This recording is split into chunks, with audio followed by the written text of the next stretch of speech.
Hi hello ನಮಸ್ಕಾರ. ನಾನು ನಿಮ್ಮ ಧ್ರುವ ಮುಂಡೋಡಿ.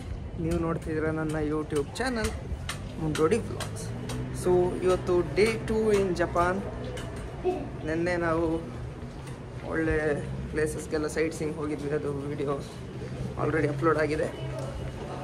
ಸೊ ಈಗ ನಾವು ಹೋಟೆಲಿಂದ ಹೊರಗೆ ಬಂದು ರೈಲ್ವೆ ಸ್ಟೇಷನ್ಗೆ ಹೋಗ್ತಾಯಿದ್ವಿ. ಹೋಟೆಲಿಂದ ಭಾಳ ಹತ್ರ ಇದು ರೈಲ್ವೆ ಸ್ಟೇಷನ್. ಸೊ ಇಲ್ಲಿಂದ ನಾವು ಒಂದು ಊನೋ ಪಾರ್ಕ್ ಅಂತ ಇದೆಯಂತೆ. ಸೊ ಊನೋ ಪಾರ್ಕ್ ಹೋಗ್ತಾ ಇದ್ದೀವಿ. ನೋಡಿ, ನಾನು ನಿಮಗೆ ರೈಲ್ವೆ ಸ್ಟೇಷನ್ ತೋರಿಸ್ತೀನಿ. ಸೊ ಈ ಥರ ನೋಡಿ, ಟ್ರೈನ್ ಟ್ರ್ಯಾಕ್ಸ್ದು ಇನ್ಫಾರ್ಮೇಷನ್ ಎಲ್ಲ ಹಾಕಿರ್ತಾರೆ.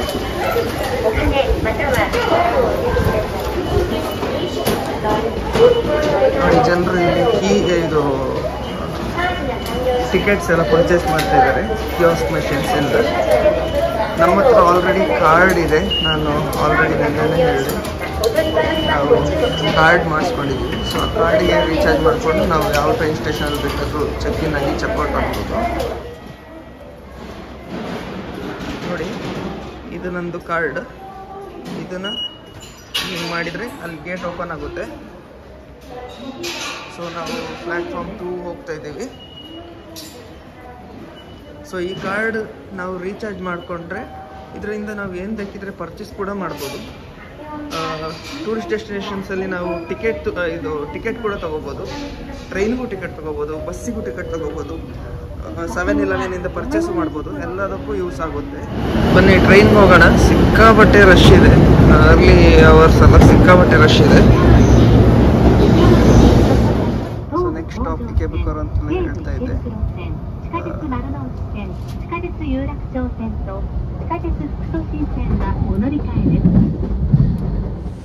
ಓಕೆ, ಸೊ ಇಕೆಬುಕರದಲ್ಲಿ ನಾವು ಹೇಳಿದ್ವಿ. ಇಲ್ಲಿಂದ ಯಮನೋಟೆ ಲೈನ್ ಅಂತೇಳಿ ಇನ್ನೊಂದು ಟ್ರೈನ್ ಲೈನ್ನ ನಾವು ಕ್ಯಾಚ್ ಮಾಡಬೇಕು. ಏನು ಗೊತ್ತಾ, ನಾವು ಹೋಟೆಲ್ ರೂಮ್ ಬುಕ್ ಮಾಡುವಾಗ ಆದಷ್ಟು ಪಬ್ಲಿಕ್ ಟ್ರಾನ್ಸ್ಪೋರ್ಟ್ ಹತ್ತಿರ ಇರೋಲ್ಲಿ ರೂಮ್ ಬುಕ್ ಮಾಡಿದರೆ ತುಂಬ ಒಳ್ಳೆಯದಾಗುತ್ತೆ. ನಮ್ಮ ಹೋಟೆಲಿಂದ ಜಸ್ಟ್ ವಾಕೇಬಲ್ ಡಿಸ್ಟೆನ್ಸ್, 1 ನಿಮಿಷದಲ್ಲಿ ಟ್ರೈನ್ ಸ್ಟೇಷನ್ ಇತ್ತು. ಆದರೆ ಹೋಟೆಲ್ ರೂಮ್ ಯಾವುದಾದ್ರು ಪಬ್ಲಿಕ್ ಟ್ರಾನ್ಸ್ಪೋರ್ಟಿಗೆ ಹತ್ತಿರ ಇದ್ದಾಗ ಸ್ವಲ್ಪ ರೂಮ್ಸ್ ಕಾಸ್ಟ್ಲಿ ಆಗುತ್ತೆ. ಬಟ್ ಒಮ್ಮೆ ಬರ್ಡನ್ ಅಂತ ಅನಿಸಿದ್ರು ಟ್ರಾವೆಲ್ ಮಾಡುವಾಗ ನಮಗೆ ಟೈಮ್ ಈಸ್ ಮನಿ, ಸೇವ್ ಆದಷ್ಟು ಒಳ್ಳೆಯದು. ಸೊ ಇದು ಲಾಕರ್ಸ್. ಓಕೆ, ನಾನು ನೆನ್ನೆ ಹೇಳಿದ ಲಗೇಜ್ ಎಲ್ಲ ನಾವು ಲಾಕರಲ್ಲಿ ಇಟ್ವಿ ಅಂತೇಳಿ. ಸೊ ಈ ಥರ 500 yen ಬೇರೆ ಬೇರೆ ಸೈಜ್ಗೆ ಬೇರೆ ಬೇರೆ ಅಲ್ಲಿದೆ. 800 yen ಹೀಗೆಲ್ಲ ಇದೆ. ಸೊ ಇಲ್ಲಿ ಇಡ್ಬೋದು ನಾವು. ಸೊ ಇಲ್ಲಿ ನೋಡ್ಬೋದು, ಟೂರಿಸ್ಟ್ಸ್ ಅವರ ಬ್ಯಾಗೇಜ್ ಕೌಂಟ್ರಲ್ಲಿ ಇಡ್ತಾ ಇದ್ದಾರೆ. ಇಲ್ಲಿ ನೋಡ್ಬೋದು ಎಷ್ಟೊಂದು ಲಾಕರ್ಸ್ ಇದೆ. ಇದು ಈ ಯೂನೋ ಸ್ಟೇಷನ್ ಸ್ವಲ್ಪ ಫೇಮಸ್, ಯಾಕಂದರೆ ಇಲ್ಲಿ ಯೂನೋ ಪಾರ್ಕ್ ಮತ್ತು ಬೇರೆ ಬೇರೆ ಟೂರಿಸ್ಟ್ ಅಟ್ರಾಕ್ಷನ್ಸ್ ಇರೋದ್ರಿಂದಾಗಿ ಇಲ್ಲಿ ತುಂಬ ಜನ ಫಾರಿನರ್ಸ್ ಕೂಡ ಬರ್ತಾರೆ. ಸೊ ಹಾಗೆ ನೋಡಿ, ಇಲ್ಲಿ ನಾವು ನಮ್ಮ ಕಾರ್ಡ್ಗಳನ್ನ ಸ್ಕ್ಯಾನ್ ಮಾಡಿಕೊಂಡು ನಾವು ಲಗೇಜ್ ಇಡಬೇಕು. ಆಮೇಲೆ ಕಾರ್ಡಿಂದ ನಾವು ಲಗೇಜ್ ಇಟ್ಟರೆ ಮತ್ತೆ ಪುನಃ ಅದೇ ಕಾರ್ಡ್ ಯೂಸ್ ಮಾಡಬೇಕು ಲಗೇಜ್ನ ಅನ್ಲಾಕ್ ಮಾಡೋಕ್ಕೆ. ಅಥವಾ ನಾವು ಹಣ ಹಾಕಿದರೆ ಒಂದು ಟಿಕೆಟ್ ಸಿಗುತ್ತೆ. ಆ ಟಿಕೆಟ್ ಕಳ್ಕೊಂಡ್ರೆ ಲಗೇಜ್ ಓಪನ್ ಮಾಡೋಕ್ಕಾಗೋದಿಲ್ಲ. ಟಿಕೆಟ್ನ ನೀಟಾಗಿ ಇಟ್ಕೋಬೇಕು. ಫೈನಲಿ ಯೂನೋ ಪಾರ್ಕಿಗೆ ಬಂದಿದ್ದೀವಿ. ಈಗ ಅದರ ಪಾರ್ಕ್ದು ಔಟ್ಸ್ಕರ್ಟ್ಸಲ್ಲಿ ಇದ್ದೀವಿ. ಇಲ್ಲಿ ಮ್ಯೂಸಿಯಂ ಕೂಡ ಇದೆ. ನಾನು ನೆನ್ನೆ ವಿಡಿಯೋದಲ್ಲಿ ಸಹ ಹೇಳ್ತಾ ಇದ್ದೆ, ಚೆರಿ ಬ್ಲಾಸಮ್ ಅಂತ ಹೇಳಿದರೆ. Cherry blossom is nothing but ನಮ್ಮೂರಲ್ಲಿ ಈಗ ಮೇ ತಿಂಗಳಲ್ಲಿ ಮೇ ಫ್ಲವರ್ ಹೋಗುತ್ತಲ್ಲ, ಹಾಗೆ ಜಪಾನಲ್ಲಿ ಈ ಮಾರ್ಚ್ ಏಪ್ರಿಲ್ ಮೇ ತಿಂಗಳಲ್ಲಿ ಎಲ್ಲ ಗಿಡಗಳ ಫ್ಲವರ್ಸು ಒಂದು ಪಿಂಕ್, ವೈಟ್ ಈ ಥರ ಎಲ್ಲ ಆಗುತ್ತೆ. ನಾನು ನಿಮಗೆ ತೋರಿಸಿ, ನನ್ನ ಬ್ಯಾಕ್ಗ್ರೌಂಡಲ್ಲಿ ಕೆಲವೊಂದು ಮರದಲ್ಲಿ ನೋಡಿ, ಮರದಲ್ಲಿ ಆಗಿದೆ, ಕೆಲವುದು ಆಗಿ ಉದುರೋಗಿ ಈಗ ಗ್ರೀನ್ ಲೀವ್ಸ್ ಬರ್ತಾ ಇದೆ. ಅದು ಜಪಾನಲ್ಲಿ ಎಷ್ಟು ಫೇಮಸ್ ಅಂತ ಹೇಳಿದರೆ ಅದಕ್ಕೋಸ್ಕರನೇ ಒಂದು ಮ್ಯಾಪ್ ಮಾಡಿದ್ದಾರೆ. ಸೊ ಆ ಮ್ಯಾಪ್ ನೋಡಿಕೊಂಡು ಯಾವ್ಯಾವ ಪಾರ್ಟಲ್ಲಿ ಯಾವ್ಯಾವ ಟೈಮಲ್ಲಿ ಚೆರಿ ಬ್ಲಾಸಮ್ ಆಗುತ್ತೆ, ಜಪಾನಿದು ಯಾವ್ಯಾವ ಪಾರ್ಟಲ್ಲಿ ಎಲ್ಲೆಲ್ಲಿ ಚೆರಿ ಬ್ಲಾಸಮ್ ಆಗುತ್ತೆ ಅಂತ ನೋಡ್ಬೋದು. ಈಗ ನಾವು ಪಾರ್ಕ್ ಟಿಕೆಟ್ ಕೌಂಟ್ರಿಗೆ ಬಂದ್ವಿ. ಸೊ ಇಲ್ಲಿ ಟಿಕೆಟ್ ಎಲ್ಲ ಪರ್ಚೇಸ್ ಮಾಡಿ ಆಮೇಲೆ ನೆಕ್ಸ್ಟ್ ಏನಿದೆ ಅಂತ ತೋರಿಸ್ತೀನಿ. ನೋಡಿ, ಚೆರಿ ಬ್ಲಾಸಮ್ ಅಂತ ಏನು ಹೈಪ್ ಕ್ರಿಯೇಟ್ ಮಾಡ್ತಿದ್ರಲ್ಲ, ಅದು ಇದೇನೆ. ಸೊ ಆ್ಯಕ್ಚುಲಿ ಎಲ್ಲ ಮರದಲ್ಲಿ ಆಗಿರುತ್ತೆ. ಇದೀಗ ಈ ಸೀಸನ್ ಮುಗೀತಾ ಬಂತು, ಹಾಗಾಗಿ ಕೆಲವೊಂದು ಮರ ಆಲ್ರೆಡಿ ಗ್ರೀನ್ ಆಗಿ ಹೋಗಿದೆ. ಒಂದೊಂದು ಏರಿಯಾದಲ್ಲಿ ಒಂದೊಂದು ಟೈಮಲ್ಲಿ ಆಗುತ್ತಂತೆ. ಈಗ ಇಲ್ಲಿ ನೋಡಿ, ಈಗ ಅಲ್ಲಿ ಒಂದು ಅದು ಕೆಲವೊಂದು ಬಹುಶಃ ಕೆಲವು ವೆರೈಟಿದು ಮರ ಬೇಗ ಆಗುತ್ತೆ, ಕೆಲವೊಂದು ಲೇಟಾಗಿ ಆಗುತ್ತೆ, ಸೀಸ್ನಲ್ ಅಲ್ವಾ ಹಾಗೆ. ಸೊ ಇಲ್ಲಿ ನೋಡಿ, ಇಲ್ಲಿ ನಿಮಗೆ ಕಾಣ್ಬೋದು. ಓಕೆ ನೋಡಿ, ಈ ಮರಗಳು ಎಷ್ಟು ಚೆನ್ನಾಗಿದೆ ಅಂತ ಹೇಳ್ಕೊಂಡು, ಎಲ್ಲ ಮರಗಳಿಗೆ ಹೂವಿನ ಪೋಣಿಸಿಟ್ಟಾಗಿ ಕಾಣುತ್ತೆ ನೋಡಿ. ಇದನ್ನ ಹತ್ರದಿಂದ ತೋರಿಸ್ತೀನಿ. ಇದೇ ಫೇಮಸ್ ಚೆರಿ ಬ್ಲಾಸಮ್. ಇದಕ್ಕೆ ಜಾಪನೀಸ್ ಅಲ್ಲಿ ಸಕುರ ಅಂತ ಹೇಳ್ತಾರೆ. ಸೊ ಕಂಪ್ಲೀಟ್ ಪಾರ್ಕ್ ಹೀಗೆ ಇದೆ. ಇಲ್ಲಿ ನೋಡಿ ಎಷ್ಟು ಚೆನ್ನಾಗಿ ಇದೆ ಅಂತ. ಸಂಜೆ ಹೊತ್ತಲ್ಲಿ ಇದರಲ್ಲೆಲ್ಲ ಲೈಟಿಂಗ್ ಹಾಕ್ತಾರೆ. ಇಂದ ನೋಡ್ಬೋದು ನೀವು ಜಪಾನ್ ರಾಜನ್ ಸ್ಟ್ಯಾಚ್ಯೂ. ಓಕೆ, ಊನೋ ಪಾರ್ಕ್ ಹೋದ್ವಿ ನಾವು. ಇನ್ನೀಗ ಊನೋ ಝೂಗೆ ಹೋಗ್ತಾ ಇದ್ದೀವಿ. ಮಕ್ಕಳಿಗೆ ಸ್ವಲ್ಪ ತೋರಿಸೋಣ ಅಂತ. ಅರ್ಜುನ್ಗೆ, ಸಹದೇವಿಗೆ ಏನು ಗೊತ್ತಾಗೋದಿಲ್ಲ, ಬಟ್ ಅರ್ಜುನ್ಗೆ ಸ್ವಲ್ಪ ತುಂಬ ಖುಷಿ ಆಗುತ್ತೆ. ಬಟ್ ಸಿಕ್ಕಾಪಟ್ಟೆ ಕ್ಯೂ ಇದೆ ಇಲ್ಲಿ. ಆದರೆ ಹೋಗಲೇಬೇಕಲ್ಲ, ಇಷ್ಟು ದೂರ ಬಂದಿದ್ದ ಮೇಲೆ ನಾವು ಹೋಗಲೇಬೇಕು. ಒಂದು ಅಡ್ವಾಂಟೇಜ್ ಏನು ಅಂತ ಹೇಳಿದರೆ, ಎಷ್ಟು ಕ್ಯೂ ಇದ್ದರೂ ಇಲ್ಲಿ ನಿಮಗೆ ಸುಸ್ತು ಅಂತ ಏನು ಆಗೋದಿಲ್ಲ. ಬಿಕಾಸ್ ವೆದರ್ ಚೆನ್ನಾಗಿದೆಯಲ್ಲ. ಊರಲ್ಲಿ ಬೆವರ್ದಾಗೆ, ಸೆಕೆ ಆಗಿ ಬೆವರ್ದಾಗಿ ಇಲ್ಲೇನು ಬೆವರೋದಿಲ್ಲ. ಹಾಗೆ ಇಲ್ಲಿ ಏನು ಸೆಕೆ ಅಂತ ಹೇಳುವಂಥದ್ದು ಏನು ಗೊತ್ತಾಗೋದಿಲ್ಲ, ಸುಸ್ತು ಆಗೋದಿಲ್ಲ. ನಾವು ಇವಾಗ ಊನೋ ಝೂ ಒಳಗೆ ಬಂದ್ವಿ. ಇಲ್ಲಿ ಜೈಂಟ್ ಪಾಂಡಾ ಝೂ ಅದಿದೆಲ್ಲ ಭಾಳ ಫೇಮಸ್ ಅಂತೆ. ಏನಿದೆ ಅಂತ ನೋಡೋಣ. ಇಲ್ಲೂ ಹಾಗೆ ಟಿಕೆಟ್ ಪರ್ಚೇಸಿಂಗ್ ಕಿಯೋಸ್ಕ್ ಮೆಷಿನಿಂದ ಮಾಡಿದ್ವಿ. ನಮ್ಮ ಕ್ರೆಡಿಟ್ ಕಾರ್ಡ್ ಅಥವಾ ಡೆಬಿಟ್ ಕಾರ್ಡ್ ಹಾಕಿ, ವೀಸಾ ಎನೇಬಲ್ಡ್ ಕಾರ್ಡ್ ಹಾಕಿ ನಾವು ಪರ್ಚೇಸ್ ಮಾಡ್ಬೋದು. ಸೊ ಇಲ್ಲಿ ಝೂ ಒಳಗಡೆ ಕಾಯಿನ್ ಆಪ್ರೇಟೆಡ್ ಲಾಕರ್ಸ್ ಮತ್ತು ಸ್ಟ್ರೋಲರ್ ರೆಂಟಲ್ಗೆ ಸಿಗುತ್ತೆ. ಸೊ ಈಗ ನಾವು ಒಂದು ಸ್ಟ್ರೋಲರ್ನ ತಗೋತಾ ಇದ್ವಿ, ಸಹದೇವನ್ನ ಕೂರಿಸ್ಕೊಳ್ಳೋಕೆ ಈಸಿ ಆಗುತ್ತೆ ಅಂತ. ಸೊ ಇಲ್ಲಿ ಅವರೆಲ್ಲ ಇನ್ಸ್ಟ್ರಕ್ಷನ್ಸ್ ಕೊಡ್ತಾ ಇದ್ದಾರೆ ನೋಡಿ. ಇದೀಗ ನಾವು ರೆಂಟಲ್ಗೆ ತಗೊಂಡಿದ್ದು. ಇದನ್ನು ಇಲ್ಲೇ ತಂದು ಏನು ಕೊಡಬೇಕು ಅಂತಿಲ್ಲ. ಝೂ ಇದು ಯಾವುದಾದ್ರೂ ಒಂದು ಎಕ್ಸಿಟ್ ಗೇಟಲ್ಲಿ ತಂದು ಕೊಡ್ಬೋದು.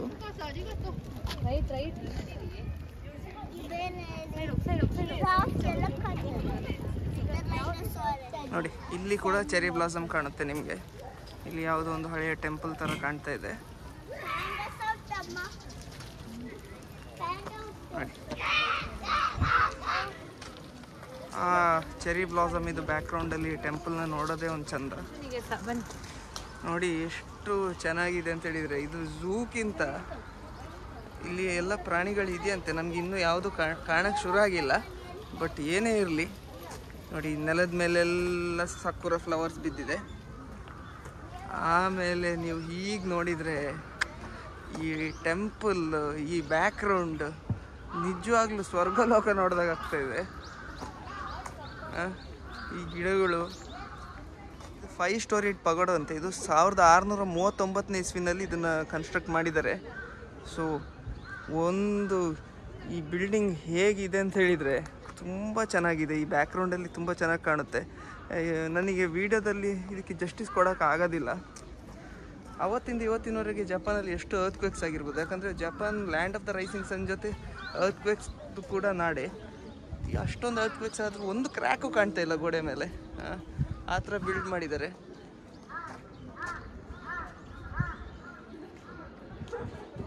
ತುಂಬ ಪೀಸ್ಫುಲ್ ಆಗಿದೆ. ಬನ್ನಿ ಬೇರೆ ಏನಿದೆ ಅಂತ ನೋಡೋಣ.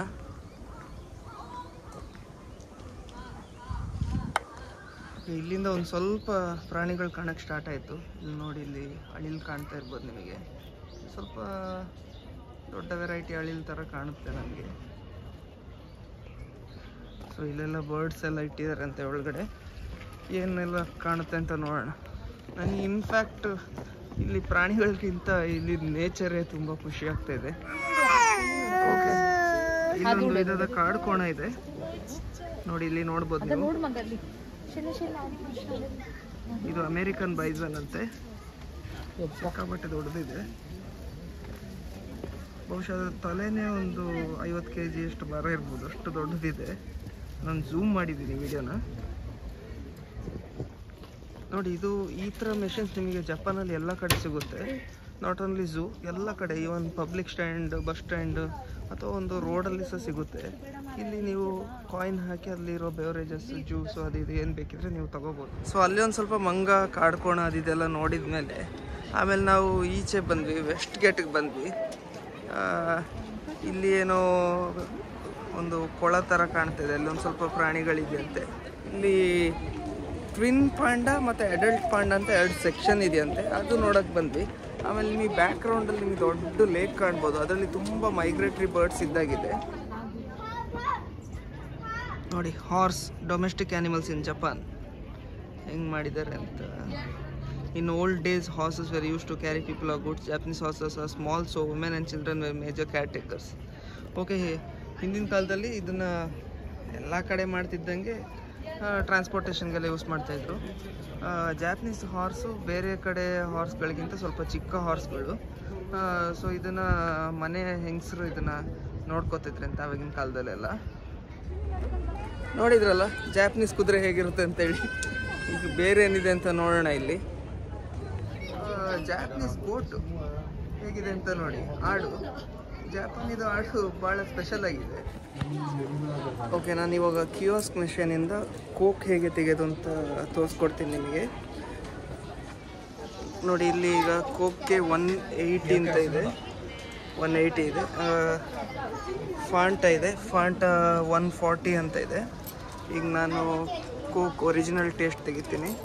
ಸೊ ನನ್ನ ಹತ್ರ ಇಲ್ಲಿ ನಾವು ಇಲ್ಲಿ ಹಾಕಬೇಕಾಗುತ್ತೆ 1 2 3 4 5.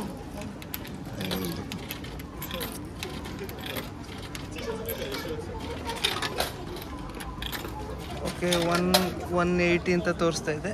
ಸೊ 180ಗೆ ಇಲ್ಲಿ ಅನ್ಲಾಕ್ ಆಯಿತು. ಪ್ರೆಸ್ ಮಾಡಿದೆ, ಇಲ್ಲಿ ಬಂದಾಯಿತು. ಓಕೆ ಓಕೆ, ಪಾಂಡ ನೋಡ್ಬೋದು ನೀವು. ಅಲ್ಲಿ ನೋಡೋಕ್ಕೆ ಭಾಳ ಕಷ್ಟಪಡ್ತೀವಿ ನಾವು. ಅಲ್ಲೊಂದು ಕಡೆ ಟ್ವಿನ್ ಪಾಂಡ ಅಂತ ಇತ್ತು, ಅದಕ್ಕೆ ತುಂಬ ದೊಡ್ಡ ಕ್ಯೂ ಇತ್ತು. ಈಗೇನು ಅಷ್ಟೊಂದು ದೊಡ್ಡ ಕ್ಯೂ ಇರಲಿಲ್ಲ.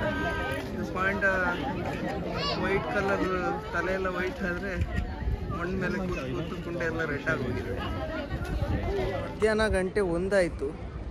ಝೂ ಅಲ್ಲಿ ಕೆಲವೊಂದು ಎನಿಮಲ್ಸ್ ಯೂನಿಕ್ ಆಗಿದೆ, ಕೆಲವೊಂದು ಕಾಮನ್ ಇಂಡಿಯಾದ ಝೂ ಅಲ್ಲೂ ಸಿಗೋಂಥ ಎನಿಮಲ್ಸ್. ಎಲ್ಲದನ್ನ ನಾನು ವೀಡಿಯೋ ಮಾಡೋಕ್ಕೆ ಹೋಗಿಲ್ಲ.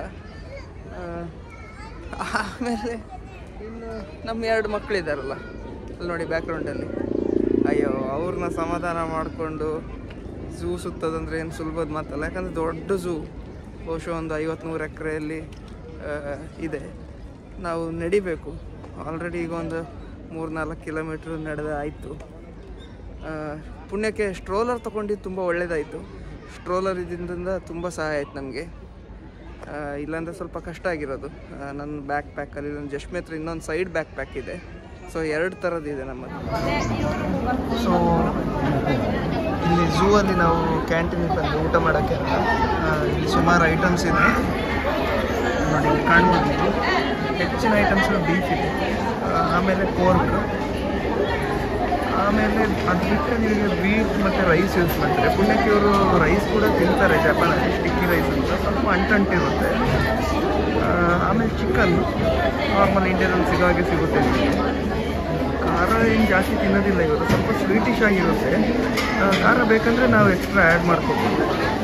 ವೆಜಿಟೇರಿಯನ್ಸಿಗೆ ತುಂಬ ಸ್ವಲ್ಪ ಕಷ್ಟ. ನಮಗೆ ನಾನ್ ವೆಜಿಟೇರಿಯನ್ಸ್ಗೆ ಏನು ತೊಂದರೆ ಇಲ್ಲ, ಎಲ್ಲಾದರೂ ಅಡ್ಜಸ್ಟ್ ಮಾಡ್ಬೋದು. At least chicken, mutton, pork, so ಹೀಗೆ ಇಂಥದ್ರಲ್ಲಿ ಅಡ್ಜಸ್ಟ್ ಮಾಡ್ಬೋದು.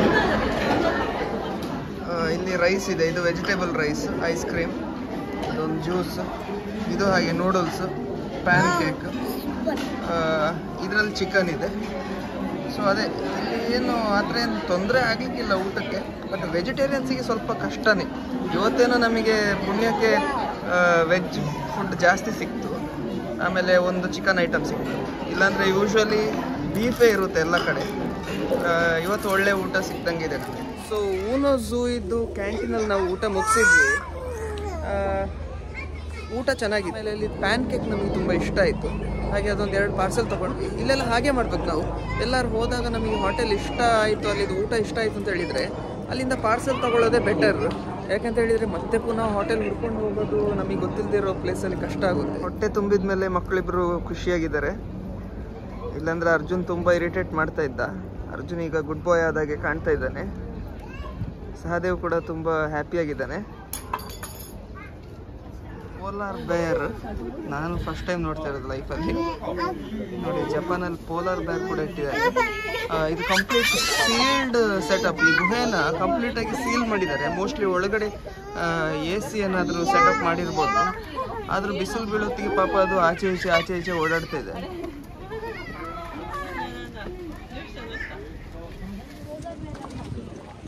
ಪೋಲಾರ್ ಬೇರ್ ನೋಡಿ ತುಂಬ ಖುಷಿ ಆಯಿತು. ನಾನು ಲೈಫಲ್ಲಿ ಫಸ್ಟ್ ಟೈಮ್ ನೋಡಿದ್ದು.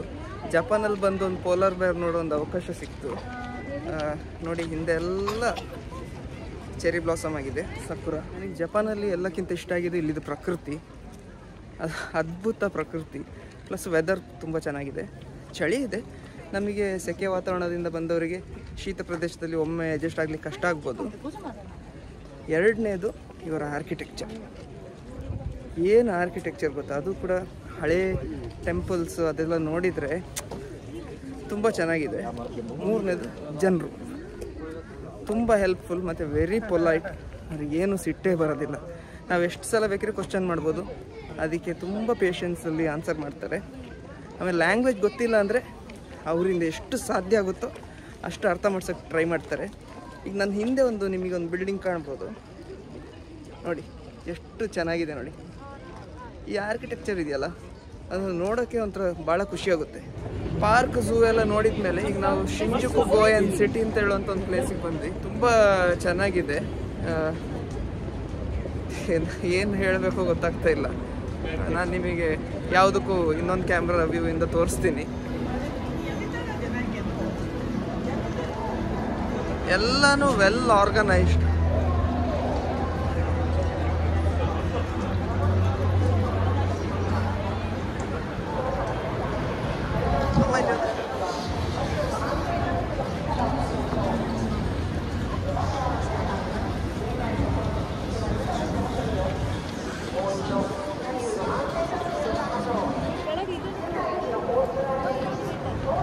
ಎಲಿವೇಟರ್ಲಿ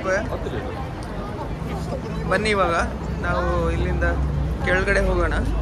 ಇಲ್ಲಿ ಒಂದು ಶಿಂಜುಕು ನ್ಯಾಷನಲ್ ಗಾರ್ಡನ್ ಅಂತ ಇದೆ. ಸೊ ನಾವು ಶಿಂಜುಕು ನ್ಯಾಷನಲ್ ಗಾರ್ಡನಿಗೆ ಹೋಗಬೇಕು ಅಂತ ಪ್ಲ್ಯಾನ್ ಮಾಡ್ತಾ ಇದ್ದೀವಿ. ನಾವು ಇವಾಗ ಇಲ್ಲೇ ಲೋಕಲ್ ಹೆಡ್ಸ್ ಹತ್ರ ಕೇಳ್ತಾ ಇದ್ದೀವಿ ಶಿಂಜುಕು ನ್ಯಾಷನಲ್ ಗಾರ್ಡನಿಗೆ ಹೇಗೆ ಹೋಗೋದು ಅಂತ. ನಾನು ಆವಾಗಲೂ ಹೇಳಿದೆ, ಅದು ನಾವು ಏನು ಹೆಲ್ಪ್ ಕೇಳಿದರೂ ಇಲ್ಲ ಅಂತ ಹೇಳೋದಿಲ್ಲ. ಸಾಧ್ಯ ಆದಷ್ಟು ಅವ್ರಿಗೆ ಲ್ಯಾಂಗ್ವೇಜ್ ಬ್ಯಾರಿಯರ್ ಇದ್ರೂ ಹೇಳ್ಕೊಡ್ತಾರೆ. ಅವರು ಕೂಡ ಗೊತ್ತಿಲ್ಲ ಅಂದರೆ ಮೊಬೈಲಲ್ಲಿ ನೋಡಿಕೊಂಡು ನಮಗೆ ಕರೆಕ್ಟಾಗಿ ಗೈಡೆನ್ಸ್ ಕೊಡ್ತಾರೆ. ನಾವೆಲ್ಲ ಟ್ರೈನಲ್ಲೇ ಸುತ್ತಾಡೋದ್ರಿಂದ ಹೈವೇ ಜಾಸ್ತಿ ನಮಗೆ ನೋಡೋಕ್ಕೆ ಸಿಗೋದಿಲ್ಲ. ಇದೆಲ್ಲ ನಾರ್ಮಲ್ ನಮ್ಮೂರಲ್ಲಿ ಬ್ಯಾಂಗ್ಳೂರಲ್ಲಿ ಇರೋ ಹಾಗೆ ಶಾಪ್ಗಳು. ಬಟ್ ಇವರ ಕ್ಲೆನ್ಲಿನೆಸ್ ಬಗ್ಗೆ ಎರಡು ಮಾತೇ ಇಲ್ಲ. ಬಿಲ್ಡಿಂಗ್ಸ್ ನೋಡಿ.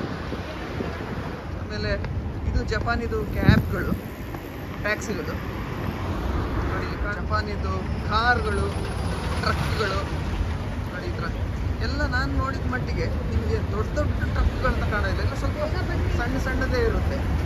ಒಂಥರ ಕಾಂಪ್ಯಾಕ್ಟ್ ವೆಹಿಕಲ್ಸ್ ನೋಡಿ. ಇಲ್ಲಿ ಇದು ಇನ್ನೊಂದು ಗಲ್ಲಿ ರಸ್ತೆಯಲ್ಲಿ ಇರುವಂಥ ಅಂಗಡಿಗಳು. ಇದು ಎಸ್ಕಲೇಟರ್. ಆಮೇಲೆ ನೀವು ಜಪಾನಲ್ಲಿ ಎಲ್ಲಿ ಹೋದರೂ ಕೂಡ ನಿಮಗೆ ಟ್ರೈನ್ ಇವರ ಒಂದು ಜೀವನದ ಒಂದು ಅವಿಭಾಜ್ಯ ಅಂಗ ಆಗೋಗಿದೆ. ಎಲ್ಲಿ ಹೋದರೂ ಟ್ರೈನ್ಗಳಿದೆ. ಇಲ್ಲಿ ಇವ್ರ ಥರ ರೋಡ್ ಮೇಲೆ ಟ್ರ್ಯಾಮ್ಗಳಿಲ್ಲ, ಏನಿದ್ರು ಟ್ರೈನೇ. ಇದೆಲ್ಲ ಹಿಲ್ ಬೋರ್ಡ್ಸ್, ಎಲ್ಲ ಎನಿಮಿ ಕ್ಯಾರೆಕ್ಟರ್ಸ್. ನಾನು ನೆನ್ನೆ ಕೂಡ ಹೇಳಿದೆ, ನೆನ್ನೆ ವಿಡಿಯೋದಲ್ಲಿ ಕೂಡ ಜಪಾನಲ್ಲಿ ಅನಿಮಿ ಕ್ಯಾರೆಕ್ಟರ್ಸ್ ತುಂಬ ಫೇಮಸ್ ಅಂತ. ಅದೇನೋ ಗೊತ್ತಿಲ್ಲ, ಇಲ್ಲಿ ದೊಡ್ಡವ್ರಿಗೆ ಕೂಡ ಕಾರ್ಟೂನ್ಸ್ ಅಂದರೆ ತುಂಬ ಇಷ್ಟ. ಸೊ ಜಪಾನಲ್ಲಿ ರೋಡ್ ಕ್ರಾಸಿಂಗ್ ನೋಡಿ, ಎಷ್ಟು ಜನ ಕಾಯ್ತಾ ಇದ್ದಾರೆ ಇಲ್ಲಿ ರೋಡ್ ಕ್ರಾಸ್ ಮಾಡೋಕ್ಕೆ. ಆ ಕಡೆಯಿಂದ ಕೂಡ ಜನ ಕಾಯ್ತಾ ಇದ್ದಾರೆ. ಟ್ರಾಫಿಕ್ ಸಿಗ್ನಲ್ಸು ನೋಡಿ ಅಲ್ಲಿ ಬರ್ತಿದೆ ಶಿಂಜುಕು ನೋಡಿ. ಈಗ ಎಲ್ಲರೂ ಕ್ರಾಸ್ ಮಾಡೋಕ್ಕೆ ಸ್ಟಾರ್ಟ್ ಮಾಡಿದ್ರು. ಒಂದು ಆ ಕಡೆ ಕೂಡ ಕ್ರಾಸ್ ಮಾಡ್ತಿದ್ದಾರೆ. ಪ್ರಾಪರ್ ಟೌನಲ್ಲಿ ಹೈ ರೈಸ್ ಬಿಲ್ಡಿಂಗ್ಸ್ ಹೇಳಿದರೆ ಅದು ಏನು ಕನ್ಸ್ಟ್ರಕ್ಷನ್ಸ್ ಗೊತ್ತಾ. ಆಮೇಲೆ ನಾನು ಇನ್ನೊಂದು ಇಲ್ಲಿ ಒಬ್ಸರ್ವ್ ಮಾಡಿದ್ದೇನು ಅಂತ ಹೇಳಿದರೆ, ಈಗ ಕೆಲವೊಂದು ಕಂಟ್ರೀಸಲ್ಲಿ ನಾವು ಸುತ್ತಾಡಿದಾಗ ಅವರವರ ಹಳೆ ಬಿಲ್ಡಿಂಗ್ಸು ಎಲ್ಲ ಇಟ್ಕೊಂಡಿರ್ತಾರೆ. ಇಲ್ಲಿ ಟೋಕಿಯೋದಲ್ಲಿ ನಿಮಗೆ ಹಳೆ ಬಿಲ್ಡಿಂಗ್ಸ್ ಅಂತ ಬರೀ ಟೆಂಪಲ್ಸು ಅಂಥದ್ದು ಮಾತ್ರ ಕಾಣುತ್ತೆ. ಆಮೇಲೆ ಎಲ್ಲರೂ ಈಗ ಗಲ್ಲಿ ರಸ್ತೆಗಳಿಗೆ ಹೋದರೆ ನಿಮಗೆ ಕಾಣ್ಬೋದು. ಬಟ್ ಏನು ನಮಗೆ ಇಲ್ಲೆಲ್ಲ ಕಾಣ್ತಾ ಇದೆಯಲ್ಲ, ಇದು ಎಲ್ಲ ಮಾಡರ್ನ್ ಆರ್ಕಿಟೆಕ್ಚರು. ಈಗ ನಾನು ಸುತ್ತಾಡಿದಷ್ಟು ಪ್ಲೇಸಲ್ಲಿ ಹೇಳ್ಬೋದು, ಇನ್ನು ಬೇರೆ ಪ್ಲೇಸಲ್ಲಿ ಹೇಗೆ ಅಂತ ಗೊತ್ತಿಲ್ಲ, ನೋಡಬೇಕು. ಇಲ್ಲಿ ನೋಡಿ, ಇಲ್ಲಿ ಮೂವಿ ಬಿಲ್ ಬೋರ್ಡ್ಸ್ ಹೇಗೆ ಕಾಣ್ತಾ ಇದೆ ಅಂತ. ಶಿಂಜುಕು ನ್ಯಾಷನಲ್ ಗಾರ್ಡನಿಗೆ ಬಂದಿದ್ದೀವಿ. ಓಕೆ, ನಾವಿಲ್ಲಿ ಕ್ಯಾಶ್ ಓನ್ಲಿ ಕೌಂಟ್ರಾಗಿ ಬಂದು ಟಿಕೆಟ್ ತಗೋತಾ ಇದ್ದೀವಿ ಶಿಂಜುಕು ನ್ಯಾಷನಲ್ ಗಾರ್ಡನ್ಗೆ.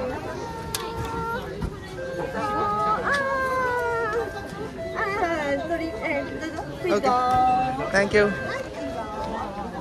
ಶಿಂಜುಕು ನ್ಯಾಷನಲ್ ಗಾರ್ಡನ್ ಇದು ಬ್ಯೂಟಿಫುಲ್ ಇದೆ. ಇಲ್ಲಿ ಬೇರೆ ಬೇರೆ ಥರದ ಗಾರ್ಡನ್ ಸ್ಟೈಲ್ಸ್ ಇದೆ. ನಾವಿವಾಗ ಟ್ರೆಡಿಷ್ನಲ್ ಗಾರ್ಡನ್ಗೆ ಹೋಗ್ತೀವಿ. ಇದು ಹಾಗೆ ನೇಚರ್ ಲವರ್ಸ್ಗೆ ಹೇಳಿ ಮಾಡಿಸಿರೋ ಪ್ಲೇಸ್. ಇಷ್ಟು ದೊಡ್ಡ ಟೌನ್ ಮಧ್ಯದಲ್ಲಿ ಒಂದು ಗಾರ್ಡನ್.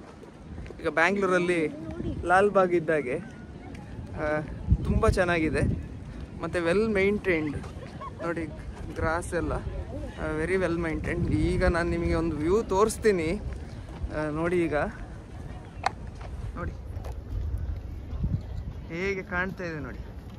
ಇದನ್ನು ಎಕ್ಸ್ಪ್ಲೇನ್ ಮಾಡೋಕ್ಕಾಗೋದಿಲ್ಲ, ಇದನ್ನು ಕಣ್ಣಲ್ಲಿ ನೋಡಬೇಕು ಅಂದರೆ ಮಾತ್ರ ಇದಾಗುತ್ತೆ.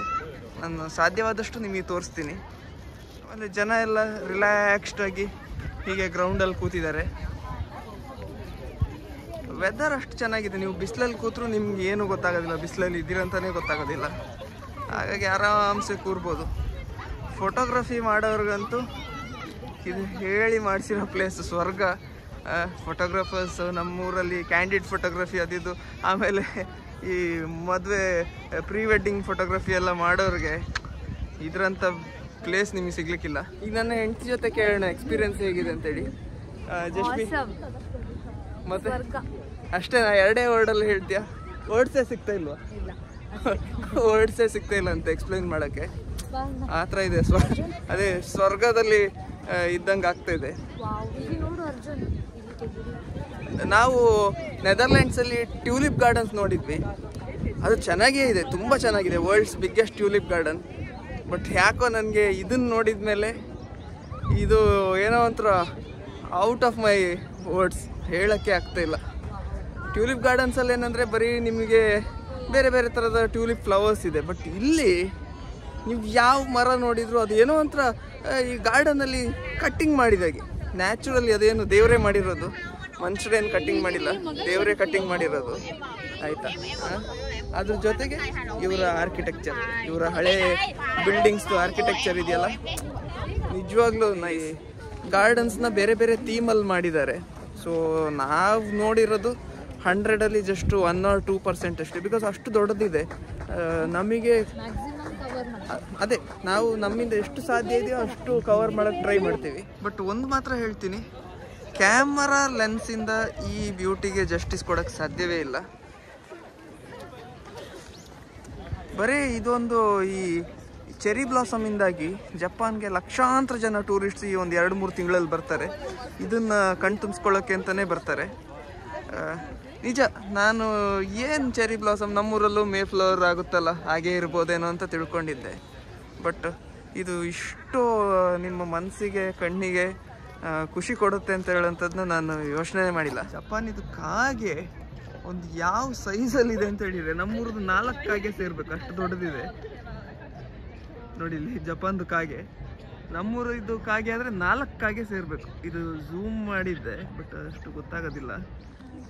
ಪಾರ್ಕಲ್ಲಿ ತುಂಬ ಓಪನ್ ಗ್ರೌಂಡ್ ಇರೋದ್ರಿಂದ ಸಂಜೆ ಆಗ್ತಿರೋತ್ತಿಗೆ ಚಳಿ ಸ್ಟಾರ್ಟ್ ಆಗ್ತಾಯಿದೆ. ಸೊ ಮಗುನೆಲ್ಲ ಕರ್ಕೊಂಡು ಇಲ್ಲಿ ಅಷ್ಟು ಒಳ್ಳೆ ಇದಲ್ಲ.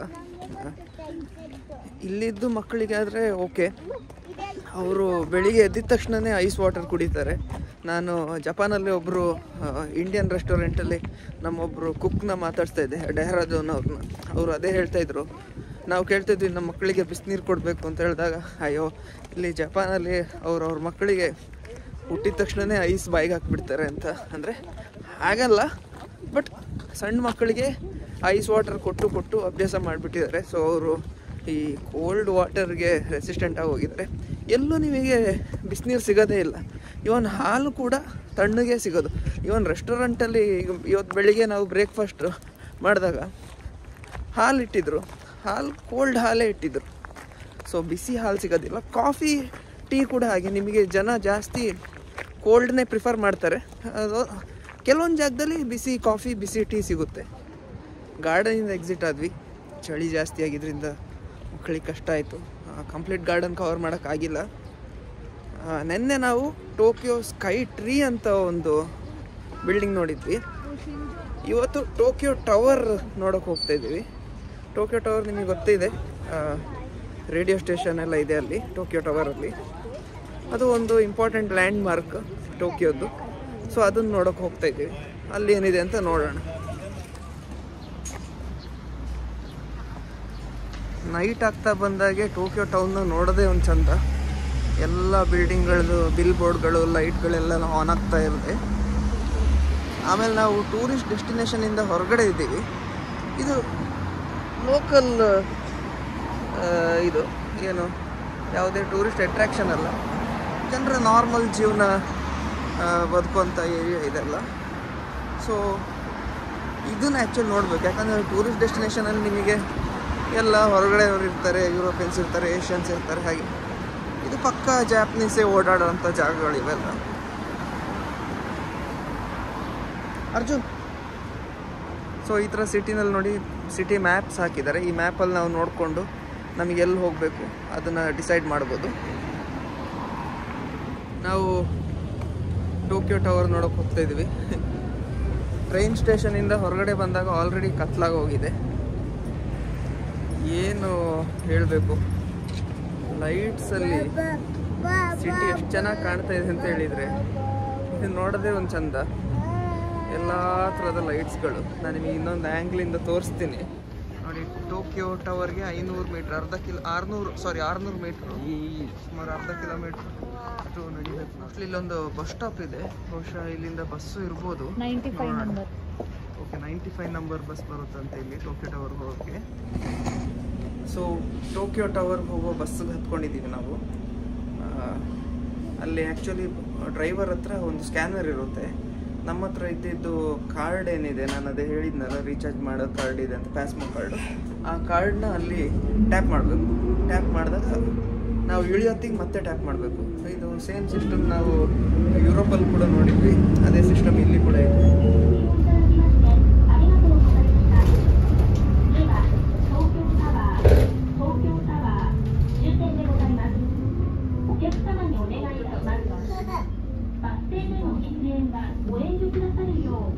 ರೋಡ್ ನೋಡ್ಬೋದು.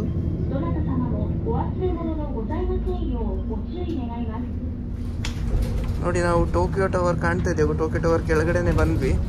ಈಗ ಬಸ್ಸಿಂದ ಇಳಿದ ತಕ್ಷಣ ತೋರಿಸ್ತೀನಿ. ಸೊ ನೋಡ್ಬೋದು ಬ್ಯಾಕ್ಗ್ರೌಂಡಲ್ಲಿ ಟೋಕಿಯೋ ಟವರ್ ಕಾಣ್ತಾ ಇದೆ, ತುಂಬ ಚೆನ್ನಾಗಿದೆ. ನಾವು ಆ್ಯಕ್ಚುಲಿ ಡೌಟ್ಫುಲ್ ಇದ್ವಿ ಬರೋದ ಬೇಡ ಅಂತ. ನಾನೇ ಸ್ವಲ್ಪ ಹೇಳ್ತಾ ಇದ್ದೆ ಹೋಗೋಣ ಅಂತ. ನೋಡಿ ಇನ್ನೊಂದು ಆ್ಯಂಗ್ಲಿಂದ ತೋರಿಸ್ತೀನಿ.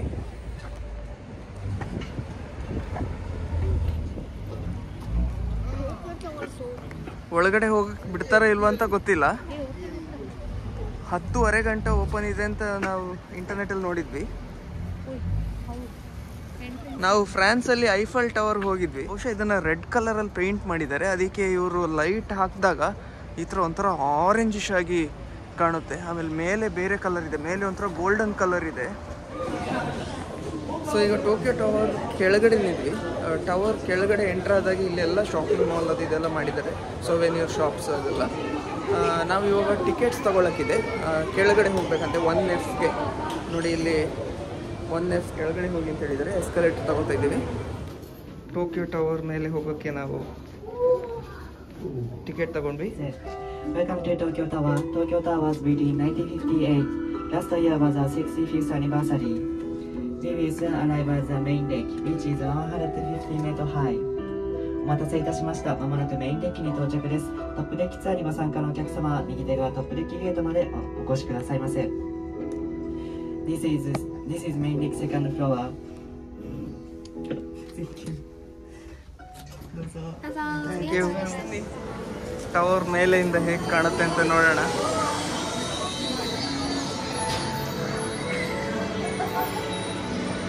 ವಾವ್, ನೋಡಿ ಟೋಕಿಯೋ ಹೇಗೆ ಕಾಣುತ್ತೆ ಅಂತ ನೋಡಿ ಇಲ್ಲಿಂದ.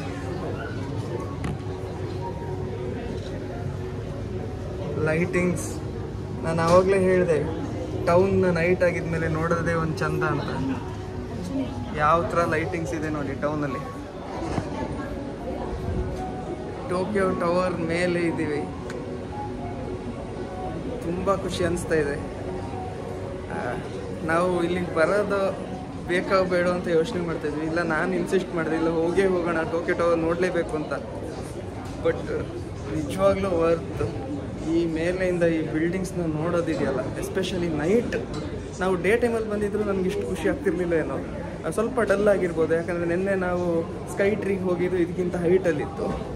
ಬಟ್ ಇದು ಜಸ್ಟ್ ವಾವ್, ನನಗೆ ತುಂಬ ಖುಷಿ ಆಗ್ತಾಯಿದೆ. ವರ್ಡ್ಸೇ ಸಿಗ್ತಾ ಇಲ್ಲ ಹೇಳೋಕ್ಕೆ ಎಷ್ಟು ಖುಷಿ ಆಗ್ತಾಯಿದೆ ಅಂತೇಳಿ. ಹಿಂದ್ಗಡೆ ವ್ಯೂ ಮಾತ್ರ ಇದೆಯಲ್ಲ, ನೀವು ನನ್ನ ಎಷ್ಟು ಅಂತ ನೋಡೋದು, ಬನ್ನಿ ತೋರಿಸ್ತೀನಿ. ಹಿಂದ್ಗಡೆ ವ್ಯೂ ಎಷ್ಟು ಚೆನ್ನಾಗಿದೆ ಅಂತ ತೋರಿಸ್ತೀನಿ.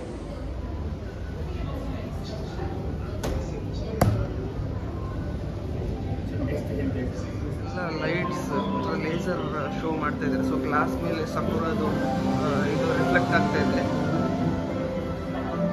ಜಾಪನೀಸ್ಗೆ ಸಕುರ ಸೀಸನ್ ತುಂಬ ಒಂದು ಇಂಪಾರ್ಟೆಂಟ್ ಸೀಸನ್. ನೋಡಿ ಟೋಕಿಯೋ ಸಿಟಿ ಹೇಗೆ ಕಾಣುತ್ತೆ ಅಂತ ನೋಡಿ. ನಾನು ಎಲ್ಲ ಆ್ಯಂಗ್ಲಿಂದ ತೋರ್ಸೋಕ್ಕೆ ಟ್ರೈ ಮಾಡ್ತಾಯಿದ್ದೀನಿ. ಬಟ್ ನೈಟ್ ಆಗಿರೋದ್ರಿಂದ, ಪ್ಲಸ್ ನಾನು ಐಫೋನಿಂದ ಶೂಟ್ ಮಾಡ್ತಿರೋದ್ರಿಂದ ಅಷ್ಟೊಂದು ಪ್ರೊಫೆಷ್ನಲ್ ಕ್ಯಾಮ್ರಾ ಟೈಪಲ್ಲಿ ತೋರ್ಸೋಕ್ಕಾಗೋದಿಲ್ಲ. ನಾನು ಎಷ್ಟು ಸಾಧ್ಯ ಇದೆ ಅಷ್ಟು ತೋರಿಸ್ತೀನಿ. ನೋಡಿ ರೋಡಲ್ಲಿ ವೆಹಿಕಲ್ಸ್ ಹೋಗ್ತಾರೆ, ನಿಮಗೆ ಕಾಣ್ಬೋದು. ಇಲ್ಲಿ ಕೆಳಗಡೆ ಎಷ್ಟು ದೂರ ನೋಡಿದ್ರು ಟೌನ್, ಲೈಟ್ಸ್. ಇದು ನೋಡೋದೇ ಒಂದು ಚಂದ. ಟೋಕಿಯೋ ಟವರ್ದು ಹಿಸ್ಟ್ರಿ ಬಗ್ಗೆ ನಿಮ್ಗೆ ಹೇಳಬೇಕಂದ್ರೆ, ಇದನ್ನು 1958ರಲ್ಲಿ ರೇಡಿಯೋ ಟವರ್ ಆಗಿ ಕನ್ಸ್ಟ್ರಕ್ಟ್ ಮಾಡಿದರು. Radio tower and observation tower ಅಂತ ಇದನ್ನು ಕನ್ಸ್ಟ್ರಕ್ಟ್ ಮಾಡಿದರು. ಜಾಪನೀಸ್ ರೇಡಿಯೋ ಈ ಟವರಿಂದ ಬ್ರಾಡ್ಕಾಸ್ಟ್ ಆಗ್ತಿತ್ತಂತೆ. ಇದು 338 ಮೀಟರ್ ಅಪ್ರಾಕ್ಸಿಮೇಟ್ಲಿ, ಅಷ್ಟು ಹೈಟ್ ಇದೆ. ತುಂಬ ಚೆನ್ನಾಗಿದೆ. ನಾವು ಆ್ಯಕ್ಚುಲಿ ಫಸ್ಟ್ ಡೆಕ್ಕಿಗೆ ಹತ್ತಿದ್ದೀವಿ. ಇನ್ನೊಂದು ಡೆಕ್ ಇದೆ, ನಾವು ಅದಕ್ಕೆ ಟಿಕೆಟ್ ತೊಗೊಂಡಿಲ್ಲ. ಯಾಕಂದರೆ ವೆಯ್ಟಿಂಗ್ ಟೈಮ್ ಇದೆ. 8:15 ವೆಯ್ಟ್ ಮಾಡಬೇಕಂತೆ. ಮಕ್ಕಳನ್ನ ಹಿಡ್ಕೊಂಡು ಅಷ್ಟು ಲೇಟ್ ನೈಟ್ವರೆಗೆ ವೆಯ್ಟ್ ಮಾಡೋದು ಅಷ್ಟು ಸಜೆಸ್ಟೆಡ್ ಅಲ್ಲ, ಎಸ್ಪೆಷಲಿ ಚಳಿ ಇರೋದ್ರಿಂದಾಗಿ. ಹಾಗಾಗಿ ನಾವು ಒಂದು ಟಾಪ್ ಡೆಕ್ಕಿಂತ ಕೆಳಗಡೆ ಒಂದು ಡೆಕ್ ಇದೆ, ಆಲ್ಮೋಸ್ಟ್ ಒಂದು 250 ಮೀಟ್ರಲ್ಲಿ ಮೋಸ್ಟ್ಲಿ. ಸೊ ಅಲ್ಲಿಗೆ ನಾವು ಹೋಗಿದ್ವಿ. ನೆನ್ನೆ ಹೋಗಿದ್ದ ಟವರು ಗ್ರೌಂಡಿಂದ 600 ಮೀಟರು. ಟೋಕಿಯೋ ಸ್ಕೈ ಟ್ರೀ ಗ್ರೌಂಡಿಂದ 600 ಮೀಟ್ರು, ಅರ್ಧ ಕಿಲೋಮೀಟ್ರ್ಗಿಂತಲೂ ಜಾಸ್ತಿ ಹೈಟಲ್ಲಿತ್ತು. ಸೊ ಇವತ್ತಿನ ಟವರು ಜಸ್ಟ್ 338 ಮೀಟ್ರ್ ಚಿಲ್ಲರೆ ಇದೆ. Too good. ನೀವು ಯಾವತ್ತಾದ್ರು ಜಪಾನಿಗೆ ಬಂದರೆ ಇದನ್ನು ಟೋಕಿಯೋ ಟವರ್ ನೋಡಬೇಕು ಅಂತ ಇದ್ದರೆ ನೈಟ್ ಟೈಮಲ್ಲಿ ಬನ್ನಿ, ತುಂಬ ಚೆನ್ನಾಗಿದೆ. ನೈಟ್ ಟೈಮ್ ಅಂದರೆ ಆ ಲೈಟಿಂಗಲ್ಲಿ ಟೋಕಿಯೋ ಟವರ್ನ ನೋಡೋದು ನಿಜವಾಗ್ಲೂ ಮೈಂಡ್ ಬ್ಲೋಯಿಂಗ್. ಯಾಕಂದರೆ ನೀವು ಡೇ ಟೈಮಲ್ಲಿ ನೋಡಬೇಕು ಅಂತ ಹೇಳಿದರೆ ನೀವು ಸ್ಕೈ ಟ್ರೀನೂ ನೋಡ್ಬೋದು. ಯಾಕಂದರೆ ಸ್ಕೈ ಟ್ರೀ ಅಂತ ಡೇ ಟೈಮಲ್ಲಿ ನೋಡಿ, ಟೋಕಿಯೋ ಟವರ್ಗೆ ಲೈಟ್ ಇಲ್ಯುಮಿನೇಟ್ ಮಾಡೋದ್ರಿಂದಾಗಿ ಟವರು ತುಂಬ ಕಲರ್ಫುಲ್ಲಾಗಿ ಕಾಣುತ್ತೆ. ಪ್ಲಸ್ ಇಲ್ಲಿಂದ ನಿಮಗೆ ಟೌನು ಚೆನ್ನಾಗಿ ಕಾಣುತ್ತೆ. ನೋಡಿ ಟೋಕಿಯೋ ಟವರಲ್ಲಿ ಇಲ್ಲಿ ಒಂಥರ ಗ್ಲಾಸ್ ಹಾಕಿದ್ದಾರೆ. ಈ ಗ್ಲಾಸ್ ಮೇಲೆ ನಡಿಬೋದು. ನೋಡಿ ಎಷ್ಟು ಡೀಪ್ ಇದೆ ಅಂತ ಹೇಳಿದರೆ ಕೆಳಗಡೆ. ಸಾಕು ಮಗ, ನಾನು ಎಕ್ಸ್ಪೀರಿಯನ್ಸ್ ಮಾಡ್ತೀನಿ.